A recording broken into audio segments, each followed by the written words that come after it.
அது கமல்ஹாசன் டார்ச் லைட்லயே நிக்க சொன்னாங்கன்னு சொன்னாங்க. அப்படியா சார், எத்தனை தொகுதி, எந்த தொகுதின்னு கேட்டாங்களா? தொகுதியில இல்லப்பா, கையில டார்ச் லைட் பிடிச்சுக்கிட்டு நிக்க சொன்னாங்கன்னு சொன்னாங்க.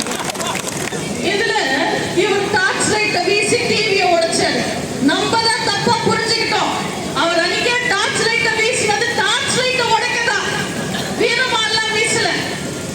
என்ன மாதிரி யாரோ ஒரு நண்பர் கேட்டாராமா, என்ன நீங்க டார்ச் லைட் எல்லாம் வீசி டிவியை உடைச்சிட்டீங்களே திமுகவை எதிர்த்து, இன்னைக்கு அதே திமுக கூட கூட்டணி வச்சிருக்கீங்களே, இதெல்லாம் நல்லா இருக்கான்னு. அதுக்கு கமல்ஹாசன் சொன்னாரா, டிவி உடைஞ்சா ரிமோட் என் கையில இருக்கு. இது எப்படி